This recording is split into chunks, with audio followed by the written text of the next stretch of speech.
الحجر رکوع نمبر 1 آیت نمبر 15۔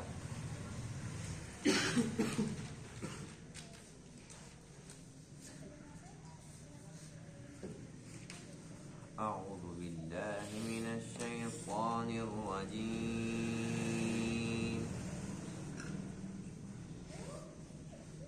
بسم اللہ الرحمن الرحیم۔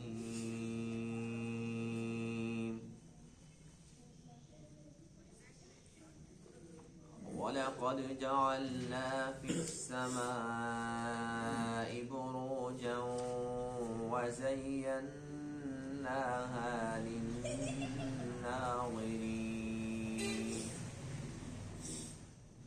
وَحَفِظْنَاهَا مِنْ كُلِّ شَيْطَانٍ رَجِيمٍ إِلَّا مَنِ اسْتَرَقَ السَّمْعَ فَأَتْبَعَهُ شِهَابٌ مُّبِينٌ وَالْأَرْضَ مَدَدْنَاهَا وَأَلْقَيْنَا فِيهَا رَوَاسِيَ وَأَنبَتْنَا فِيهَا مِن كُلِّ شَيْءٍ مَّوْزُونٍ وَجَعَلْنَا لَكُمْ فِيهَا مَعَايِشَ وَمَن لَّسْتُمْ لَهُ بِرَازِقِينَ وَإِن مِّن شَيْءٍ إِلَّا عِندَنَا خَزَائِنُهُ وَمَا نُنَزِّلُهُ إِلَّا بِقَدَرٍ معلوم۔ صدق اللہ العظیم۔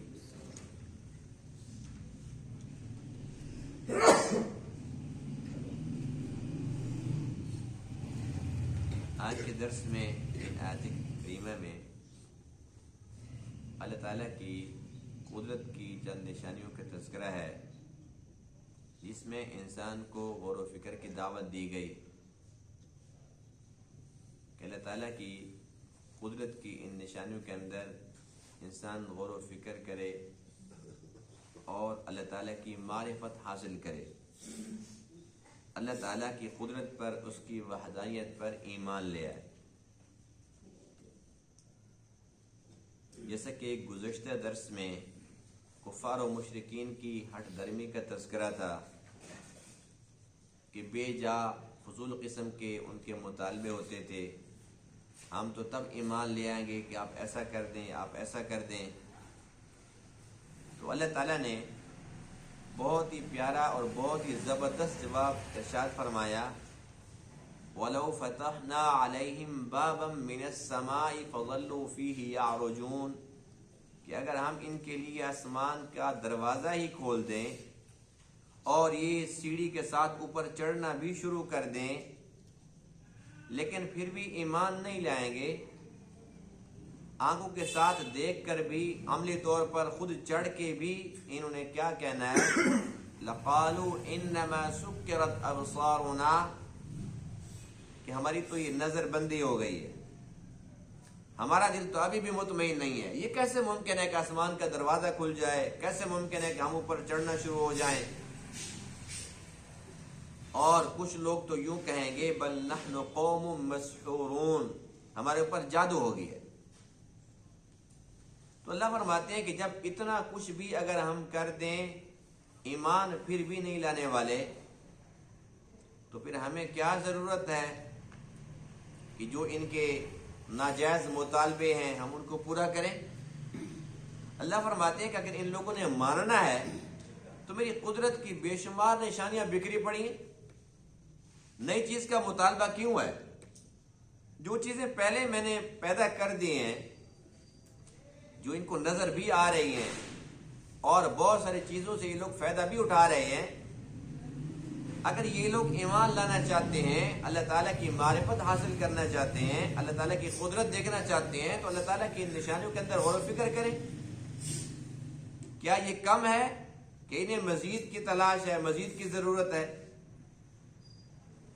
جیسے کہ اللہ فرماتے ہیں کہ اتنا بڑا آسمان، آسمانوں کے اندر برج، فرمایا کہ کتنا خوبصورت آسمان ہے، پھر سورج چاند ستارے، اور اس کے بعد پھر اوپر آسمان کی چھت کتنی پیاری ہے، تو زمین کا فرش کتنا پیارا ہے، پھر زمین کے اوپر اتنے بوجھل بڑے بھاری قسم کے پہاڑ اللہ نے رکھ دیے تاکہ زمین حرکت نہ کرے۔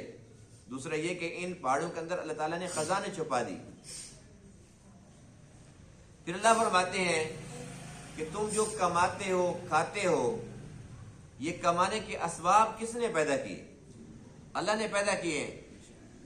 اللہ فرماتے ہیں کہ نہ صرف یہ کہ اللہ تعالیٰ تمہیں روزی دیتا ہے، بلکہ بہت ساری چیزیں اور بھی ایسی ہیں جو تمہارے کام آتی ہیں، لیکن ان کی روزی بھی اللہ نے اپنے ذمہ لے رکھی ہے۔ اور پھر یہ ہے کہ اللہ تعالیٰ کے پاس سب کچھ ہے، ہر ایک چیز کے خزانے اللہ کی قبض قدرت میں ہیں۔ اللہ فرماتے ہیں کہ جتنا ہم مناسب سمجھتے ہیں ہم اس میں سے تمہیں دیے جا رہے ہیں اور دیے جا رہے ہیں۔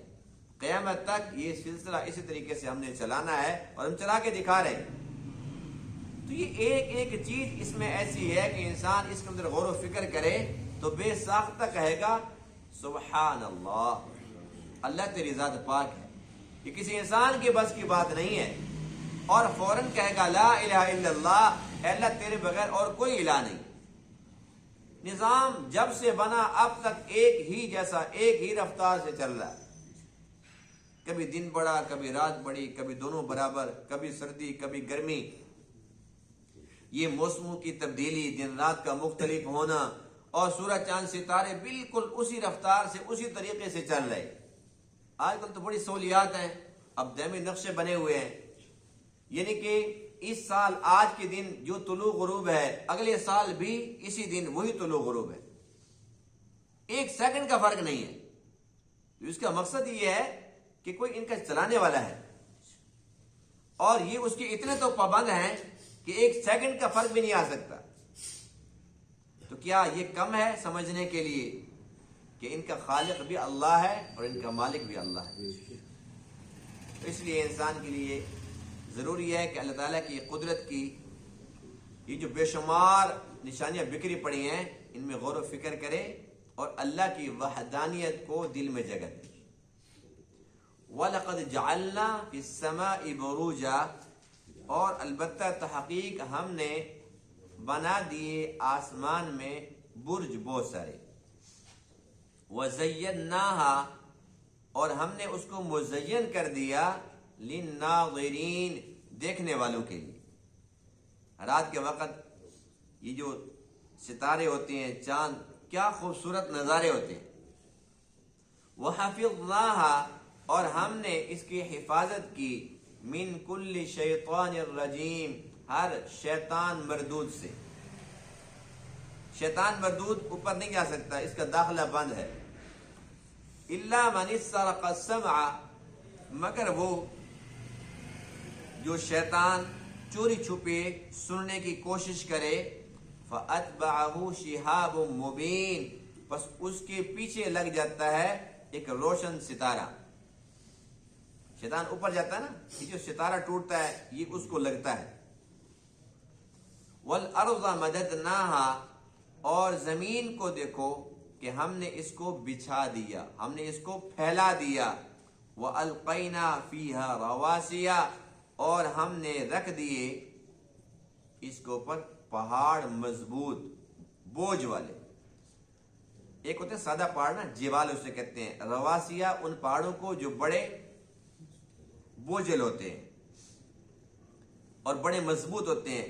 وَأَنبَتْنَا فِيهَا، اور ہم نے اگایا اس میں، وہ جو زمین کا فرش بچھا دیا اس زمین میں اللہ تعالیٰ نے اگا دیا، من کل شیء، ہر ایک چیز کو موزون، ایک اندازے کے مطابق۔ وَجَعَلْنَا لَكُمْ فِيهَا مَعَائِشَ، اور ہم نے تمہارے لیے اس میں معیشت کا سامان رکھ دیا۔ وَمَن لَسْتُمْ، اور وہ کہ نہیں ہو تم ان کے لیے بِرَازِقِينَ، رزق دینے والے، روزی دینے والے، یعنی کہ تمہاری خدمت کرتے ہیں، ان کی روزی تم نہیں دیتے، اللہ تعالیٰ ان کو بھی دے رہا ہے۔ وَإِن مِّن شَيْءٍ إِلَّا عِندَنَا خَزَائِنُهُ، اور نہیں ہے کوئی بھی چیز مگر ہمارے پاس اس کے خزانے ہیں. وَمَا نُنَزِّلُهُ إِلَّا بِقَدَرٍ مَعْلُوم، اور ہم اس کو نہیں اتارتے مگر ایک مقدار کے مطابق، متعین مقدار کے مطابق.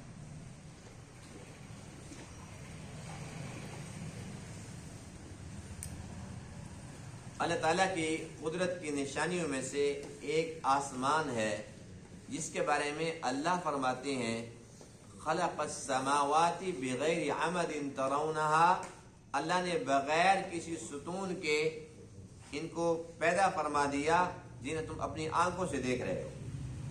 یعنی اتنی بڑی چھت ہے، کتنی بڑی چھت ہے پوری دنیا میں، جہاں بھی ہم چلے جائیں، ہم ہوائی جہاز میں بیٹھ کر بھی اڑنا شروع کر دیں، انسان تھک تو جائے گا لیکن یہ چھت کتنی بڑی ہے یہ نہیں ختم ہوتی. اس کی ابتدا انتہا کا کسی کو نہیں پتا. تو جس کی چھت اتنی بڑی ہے، اس چھت کے بنانے والا کتنا بڑا ہوگا. اللہ تو نظر نہیں آتا، لیکن اللہ تعالیٰ کی قدرت کی نشانیوں کے اندر انسان غور و فکر کرے تو یوں سمجھ لیجئے کہ اللہ ہر چیز میں نظر آتا.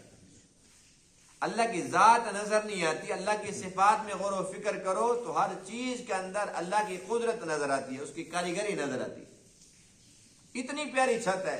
ہماری چھتیں چھوٹی سی ہوتی ہیں، اس کے اندر بیم ڈالنا ہے، اس کے اندر پلر دینے ہیں، اور پھر خطرہ ہے. انجینئر کہتے ہیں یہ 50 سال تک چل سکتی ہے، 100 سال تک چل سکتی ہے، اور پھر 2 سال گزرتے ہیں، اس کے بعد اس کا پینٹ خراب ہو جاتا ہے، پھر رنگ سازی شروع، پھر 2 سال گزرتے ہیں پھر خراب. اللہ فرماتے ہیں کہ میری چھت کو دیکھو اور غور سے دیکھو. فرمایا کہ اس کے اندر تمہیں کوئی عیب نظر آتا ہے، کوئی نقص نظر آتا ہے، کہیں سے یہ چھت میری ٹوٹ گئی ہو، کبھی فرشتے اس کی مرمت کے اندر لگے ہو، کبھی تم نے دیکھا؟ اللہ کی یہ بنائی ہوئی چیز ہے جو کتنی پیاری ہے. یہ اللہ کی بنائی ہوئی چیز اتنی پیاری ہے تو اللہ کتنا پیارا ہوگا. جس کی چھت کتنی بڑی ہے تو وہ خود کتنا بڑا ہوگا، اور وہ کتنی قدرت والا ہے، کتنی قدرت والا رب ہے کہ اتنی بڑی چھت کو بنا کیسے دی. اس لیے تو اللہ فرماتے ہیں اَأَنْتُمْ أَشَدُّ خَلْقًا أَمِ السَّمَاءُ بَنَاهَا. لوگ کہتے ہیں کہ اللہ جب ہمیں مار دے گا پھر دوبارہ کیسے زندہ کرے گا.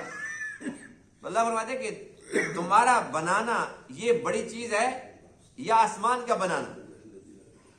رفع سمکها فسواها، جس کو اللہ نے بلند کر دیا، برابر کر دیا. اللہ یہ سمجھانا چاہ رہا ہے کہ اے بندے اتنا سا تو ہے، اتنا سا تو انسان ہے، اور تو اللہ کے بارے میں گمان کرتا ہے، سوچتا ہے کہ وہ دوبارہ کیسے بنائے گا. اور اتنی بڑی چھت کو بنا دیا، اس کو دیکھ، پھر اپنی اوقات کو دیکھ کہ تو ہے کتنا. اور تم یہ سمجھتے ہو کہ انسان تو اربوں کی تعداد میں ہے، قیامت تک تو خربوں کی تعداد میں ہو جائیں گے. کتنے آئے آ کر چلے گئے، کتنی قومیں آئی آ کر ختم ہو گئی، ابھی تو اور بھی آئیں گی، قیامت تک آتی رہیں گی، خربوں انسان ہوں گے. تو اللہ فرماتے ہیں کہ اے میرے بندو، میری قدرت یہ ہے ما خلقکم ولا بعثکم الا کنفس واحدہ. یہ سارے کے سارے انسان میرے لیے ایسے ہیں، ان کا پہلی بار پیدا کرنا اور پھر دوبارہ ان کو پیدا کرنا جیسے ایک جان. الا کنفس واحدہ، یعنی کہ جتنے ارب خرب لوگ ہوں، اللہ فرماتے ہیں میرے لیے ایسے جیسے ایک بندہ. یہ اس کی قدرت ہے. اللہ فرماتے ہیں کہ ایک تو آسمان کو ہم نے پیدا کیا، اس کے اندر ہم نے برج رکھ دیے، اور یہی وجہ ہے کہ ان برجوں کے اندر یہ جو سورج چاند کی جو یہ چال ہے، اس چال کے ساتھ یہ موسم تبدیل ہوتے ہیں، پھر اس کے بعد یہ مہینے تبدیل ہوتے ہیں. آج اس برج میں ہے تو پھر اگلے برج میں ہے تو پھر اگلے برج میں ہے. اور دوسرا یہ کہ وَزَيَّنَّاهَا لِلنَّاظِرِينَ، دیکھنے والوں کے لیے ہم نے اس کو مزین کر دیا، خوبصورت کر دیا. دن کے اندر تو سورج کی بادشاہی ہے، کچھ نظر نہیں آتا سوائے سورج کے. آسمان تو نظر آتا ہے لیکن یہ رونقیں یہ نظر نہیں آتی. رات کے وقت جہاں پر بہت اندھیرا ہو، وہاں جا کر انسان اوپر دیکھے تو بے ساختہ زبان سے نکلتا ہے سبحان تیری قدرت. اللہ تو کتنا پاک ہے، کیا چیزیں تو نے پیدا کر دی ہیں. اور صرف خوبصورتی بھی مقصد نہیں ہے، خوبصورتی بھی ہے اور بھی بے شمار فوائد ہیں جن کو کچھ تو انسان جانتا ہے اور کچھ کو تو انسان جانتا بھی نہیں. انہی ستاروں کے ساتھ انسان راستہ معلوم کرتا ہے، انہی کے ساتھ وقت معلوم کرتا ہے. لیکن آج کل چونکہ جدید دور ہے، جدید مشینری آ گئی، جدید آلات آ گئے ہیں، اب تو اوپر دیکھنے کی ضرورت بھی نہیں ہے. چاند بھی دیکھنا ہو تو ہم فوراً ٹی وی آن کرتے ہیں، اوپر نہیں دیکھنا، ٹی وی کے اندر دیکھنا ہے. تو ہم ستاروں کو کہاں پر دیکھیں گے؟ اور ان سے ہم نے کہاں راستہ پوچھنا ہے؟ ہر موبائل کے اندر اب تو ایپ آئی ہوئی ہے جی، وہ میپ لگا اور وہ بتاتے جی ادھر مڑو یہاں جانا ہے، فلاں جگہ جانا ہے. یعنی کہ جدید سہولیات اب آ چکی ہیں. لیکن جہاں پر یہ چیزیں نہیں ہیں، آج بھی وہ لوگ انہی ستاروں سے راستہ معلوم کرتے ہیں، وقت بھی معلوم کرتے ہیں. کہتے ہیں فلاں ستارہ یہاں جب آتا ہے تہجد کا ٹائم ہوتا ہے، یہ جب فلاں جگہ پہنچتا ہے تو فجر کی نماز کا ٹائم شروع ہو جاتا ہے. اور انہی کو دیکھ کر وہ کہتے ہیں کہ یہ مشرق ہے، یہ مغرب، یعنی کہ وہ انہی کے ساتھ دیکھ کر یہ سب کچھ سمت معلوم کر لیتے ہیں، سمت بھی معلوم کر لیتے ہیں، راستہ بھی معلوم کر لیتے ہیں.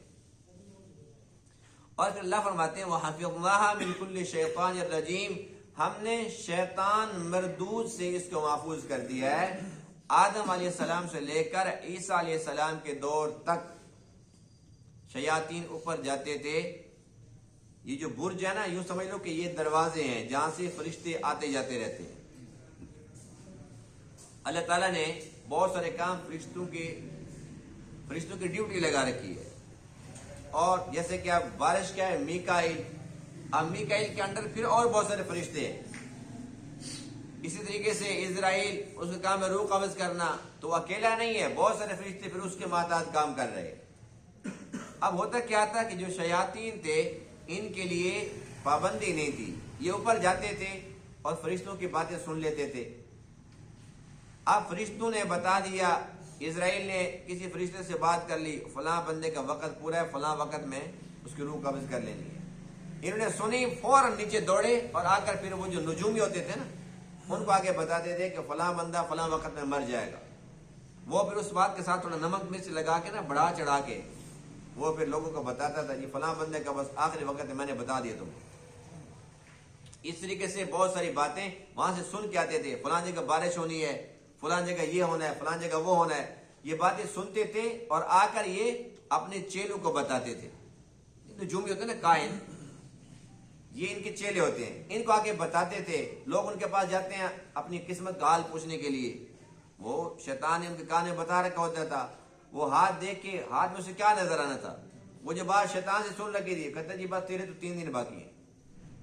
اور پھر وہ ویسے مر جاتا تھا. 10 بندوں کو اس نے بتایا، وہ کہتے جی بہت پہنچا ہوا ہے.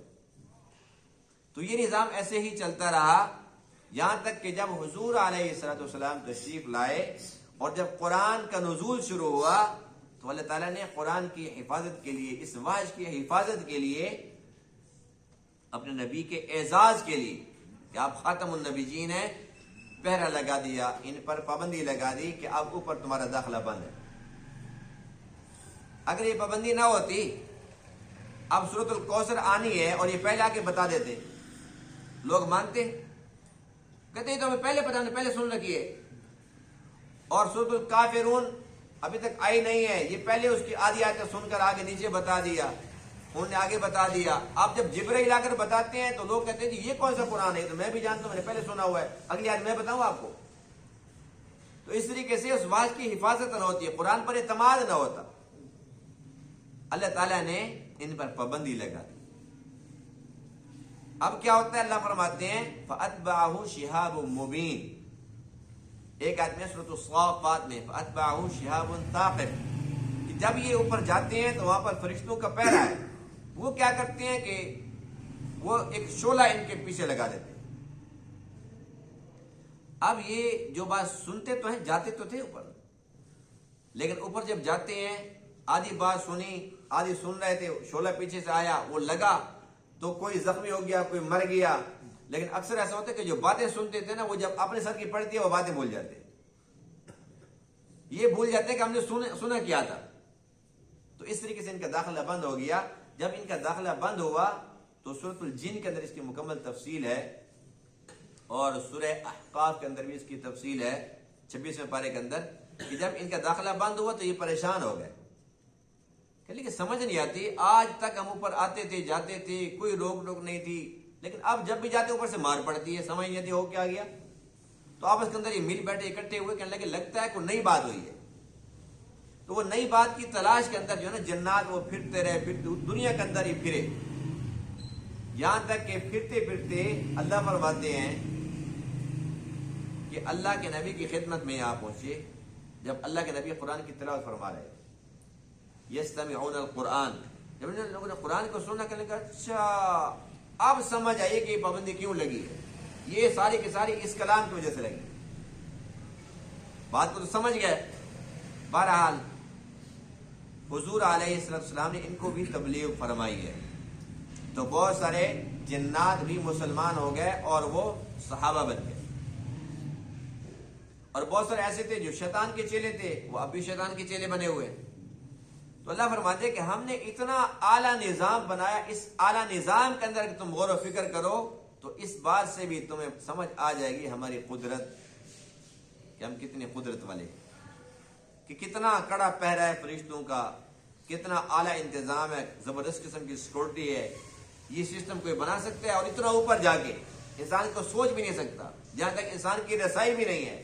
جنات وہاں پہنچے تو ان پر بھی پابندی لگا دی ہے.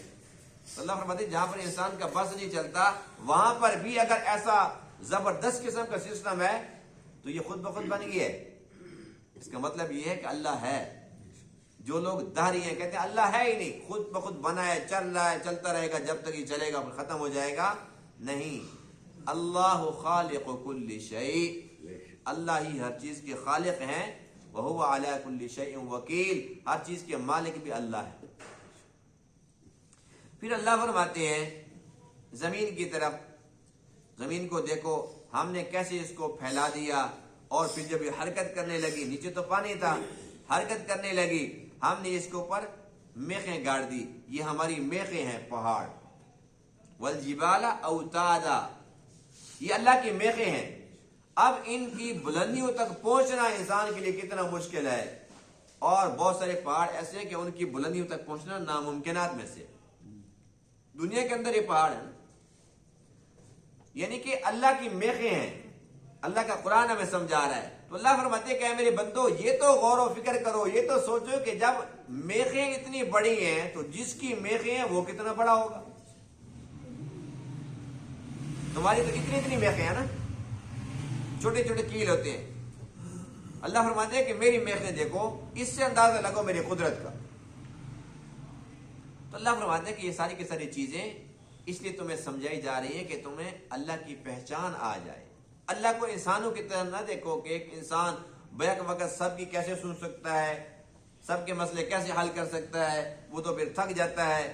اللہ ایسا نہیں ہے، اس لیے کہ اللہ کی صفت یہ ہے سبحان اللہ، کہ وہ پاک ہے، تمام کمزوریوں سے پاک ہے. یہ ساری کی ساری کمزوری ہیں کہ بیک وقت سب کی بات سننا، سب کے مسئلے حل کرنا، تھک جانا، نیند کا آ جانا، اونگ کا آ جانا. لا تأخذہ سنۃ ولا نوم، نہ اسے نیند آتی ہے نہ اس کو اونگ آتی ہے، وہ تھکتا نہیں ہے. پھر اللہ فرماتے ہیں کہ زمین کے اندر دیکھو ہر قسم کے پھل، ہر قسم کے میوے، ہر قسم کا اناج، اور پھر تمہارے لیے ذریعہ معاش. گھر سے نکلتے ہو، پھر تم کماتے ہو، پھر تم جوڑتے ہو، جمع کرتے ہو، کھاتے ہو، پیتے ہو، پہنتے ہو، اپنے گھر بناتے ہو، تمہارے پورے کے پورے خاندان آباد ہو گئے. تو یہ سب کے سب ذریعے کس نے پیدا کیے؟ اللہ نے پیدا کیے.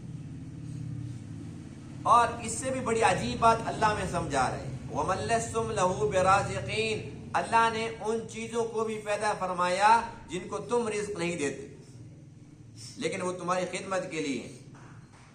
مثال کے طور پر یہ بات ہم یوں آسانی سے سمجھ سکتے ہیں کہ اللہ تعالیٰ نے مچھلی کو پیدا فرمایا. ہم مچھلی کھاتے کہ نہیں کھاتے؟ لیکن دریا کے اندر ہم مچھلی کو کھلاتے ہیں کچھ؟ تو اللہ فرماتے ہیں کہ وہ وہاں پر پھر رہی ہے تمہارے لیے. تمہیں بھی روزی دے رہا ہوں، اس کو بھی روزی دے رہا ہوں. یہ نہیں کہا کہ مچھلی کھانی ہے تو پھر اس کو پالو، مچھلی کھانی ہے تو روز دریا پر جاؤ، اس کو گوشت کھلا کے آؤ، اس کو اناج کھلا کے آؤ، اس کو خوراک پہنچا کے آؤ. نہیں، بس تم نے میرے سامنے جھکنا ہے، تم نے میری بندگی کرنی ہے. تمہیں بھی کھلاؤں گا، جو تمہارے لیے مچھلی ہے جس کو تم نے کھانا ہے اس کو بھی کھلاؤں گا. انسان پرندوں کا شکار کرتا ہے یا نہیں کرتا؟ ہم پرندوں کو کھاتے کہ نہیں کھاتے؟ لیکن ان پرندوں کو ہم کھلاتے ہیں؟ تو اللہ فرماتے ہیں وَمَن لَسْتُمْ لَهُ بِرَازِقِينَ، اس مخلوق میں غور و فکر کر لو اور اس کی تعداد بھی ہزاروں میں ہے، کتنے پرندے ہیں، اور سمندری مخلوق کو دیکھ لو کتنی مخلوق ہے جو تمہارے لیے ہے۔ جنگل میں جو ہرن پھر رہا ہے پکڑ کے تو دکھاؤ، اور جب تم نے کھانا ہوتا ہے تو اس کا شکار کر لیتے ہو، لیکن میں نے تم سے پوچھا کہ تم کھانے کے لیے تو آ گئے، لیکن جب سے یہ پیدا ہوا یہاں تک کہ یہ بڑا ہو گیا، جوان ہو گیا، تم نے اس کو کھلایا کیا ہے؟ کھلاتا میں ہوں، تمہیں بھی اور اس کو بھی، لیکن جب تمہارا جی چاہتا ہے تم آتے اس کو پکڑ لیتے ہو کھانے کے لیے۔ تو اللہ تعالیٰ کی بے شمار ایسی مخلوق ہے جو انسان کی خدمت کے لیے، انسان اس سے بھرپور فائدہ اٹھا رہا ہے۔ اللہ فرماتے ہیں کہ میں تمہیں بھی کھلا رہا ہوں اور ان کو بھی کھلا رہا ہوں۔ اگر صرف اسی ایک بات کے اندر تم غور و فکر کر لو تو تمہیں اللہ تعالیٰ کی پہچان ہو جائے گی کہ کیا پیاری قدرت والا رب ہے جس نے اتنا پیارا نظام بنا دیا۔ ایسی ایسی اللہ کی مخلوق ہے، اتنے پیارے پرندے، ایسی پیاری مچھلیاں، ہزاروں قسم کی مچھلیاں ہیں۔ ایک تو یہ عام مچھلی ہے نا، اس کے اندر بھی کئی قسمیں ہیں، لیکن ایسی خوبصورت ہیں جیسے کوئی شیشہ ہو، ہر رنگ میں، کتنی خوبصورت مچھلی۔ اللہ فرماتے ہیں کہ یہ ساری کی ساری چیزیں اے حضرت انسان تیرے لیے ہیں اور تو صرف میرے لیے، بس میرے سامنے جھکنا سیکھ لے، پھر تجھ سے کوئی پوچھ نہیں ہوگی۔ جب سب کچھ میرا کھاتا ہے، سب کچھ میرا پیتا ہے اور ہر ایک چیز کے خزانے میرے پاس ہیں، مانگتا مجھ سے ہے، میرا کھا کے، میرا پی کے، میرا پہن کے، اس کے بعد پھر غیروں کے در پہ جا کے جھکتا ہے، پھر میں ناراض نہیں ہوگا تو پھر کیا ہوگا؟ جب انسان اللہ کا کھاتا ہے، کہتا ہے نا جس کو کھاؤ اسی کے گن گاؤ۔ ایک بندہ اگر کھانا کھلا دے مہینے میں ایک مرتبہ، سال میں ایک مرتبہ، ہمیں یاد رہتا ہے جی اس نے میری بڑی بہترین دعوت کی تھی، کیا پیاری دعوت تھی، اس نے بڑا تکلف سے کام لیا جی، بڑا معیاری کھانا تھا، بڑا اعلیٰ کھانا تھا، اور جی فلاں ہوٹل میں لے کے گیا، بڑا مہنگا تھا۔ ایک بار کھانا کھلایا تو ہمیشہ تمہیں یاد رہتا ہے، اور جس نے ہمیشہ کھلایا، ہر وقت کھلاتا ہے، اسے بھول جاتے ہو؟ نا انصافی ہے یا نہیں ہے؟ یہ اپنے ساتھ ظلم ہے یا نہیں ہے؟ پھر اللہ تعالیٰ سے امیدیں بھی ہیں، یا اللہ یہ دے دے، یا اللہ یہ دے دے۔ اللہ فرماتے ہیں میں تو بغیر مانگے بھی دے رہا ہوں، دیتا رہوں گا۔ اے میرے بندے، تجھ سے تو ایک ہی بات مانگی ہے کہ صرف میرے سامنے جھک، اس پر بھی مجھے کچھ نہیں ملنا۔ دیکھو ہم نماز پڑھتے ہیں، ہماری نماز سے اللہ کو کچھ فائدہ ہے؟ ہم روزہ رکھتے ہیں، اللہ تعالیٰ کو کچھ فائدہ ہے؟ اس جھکنے پر بھی اللہ کو کچھ فائدہ نہیں ہے، ہمارا اپنا فائدہ ہے، ہماری آخرت بنتی ہے، ہمارے درجات بلند ہوتے ہیں، اللہ تعالیٰ کی طرف سے نعمتیں اور بڑھتی ہیں، دنیا کے اندر بھی اور آخرت کے اندر بھی بڑھے گی، فائدہ بھی ہمارا اللہ تعالیٰ کی بندگی کے اندر، اور پھر بھی ہم نہ کریں۔ تو ساری کی ساری بات کا خلاصہ کیا ہوا کہ اللہ تعالیٰ کی قدرت کی بے شمار نشانیاں چہار سو بکھری پڑی۔ انسان کو چاہیے کہ وہ ان کو سرسری نہ لے، ان کے اندر غور و فکر کرے، اور اس کے بعد جو نتیجہ نکلتا ہے وہ کیا ہے کہ یہ سارے کا سارا نظام خود نہیں بنا، اللہ اس کے بنانے والے، خود بخود نہیں چل رہا، اللہ اس کے چلانے والے۔ جب اللہ تعالیٰ کی یہ نشانیاں اتنی بڑی ہیں، اتنی پیاری ہیں، اتنی اعلیٰ ہیں، اللہ کتنا بڑا، وہ کتنا اعلیٰ، کتنا پیارا، کتنا خوبصورت اور کتنی شان والا رب ہے، تو انسان کو چاہیے کہ وہ اللہ تعالیٰ کی محبت کو دل میں بسا لے، اللہ تعالیٰ کی معرفت کو دل کے اندر بسا لے۔ اللہ کی محبت کے اندر جب انسان سجدہ کرتا ہے تو اس سجدے کا مزہ کچھ اور ہوتا ہے۔ آج ہم ٹوٹے پھوٹے سجدے کر تو رہے ہیں، جو کر رہے ہیں، لیکن ان کے سجدے بھی ایسے ہیں کہ بے ذوق، کوئی مزہ نہیں ہے، بس آ رہے ہیں ٹکرے مار کے جا رہے ہیں۔ لیکن جب انسان کے دل کے اندر اللہ کی محبت سما جاتی ہے، پھر جب انسان جھکتا ہے تو اس کا دل نہیں چاہتا کہ وہ سر اٹھائے، کہتے جی کیا ہی بات تھی، کیا مزہ آ رہا تھا سجدے کا۔ اللہ کرے کہ ہمیں اللہ کی محبت نصیب ہو جائے، تاکہ ہماری بندگی بن جائے، اس بندگی کے اندر ہمیں وہ لطف، وہ سرور، وہ کیف حاصل ہو جائے کہ ہم آئیں تو شوق سے آئیں، اور جب اللہ کے گھر آ جائیں تو پھر جائیں تو مایوس ہو کر جائیں، پریشان ہو کر جائیں کہ گھر جا رہے ہیں، گھر میں کیا مزہ ہونا ہے، بازار جا رہے ہیں تو کیا مزہ ہوگا، مزہ تو اللہ کے گھر میں تھا۔ جب یہاں سے جائیں نا تو افسردہ ہو کے جائیں، جب آئیں تو دل باغ باغ ہو جائے۔ اللہ کی محبت کیسے آئے گی؟ اس کے لیے تھوڑی سی کوشش کرنی پڑتی ہے، محنت کرنی پڑتی ہے، ان اللہ تعالیٰ کی قدرت کے نشانوں کے اندر غور و فکر کرنا پڑتا ہے، پھر اللہ تعالیٰ کی معرفت بھی حاصل ہوتی ہے، اس کی محبت بھی نصیب ہو جاتی ہے۔ اللہ تعالیٰ تمام باتوں کو سمجھنے عمل کرنے کی توفیق عطا فرمائے۔ وآخر دعوانا الحمد للہ رب العالمین۔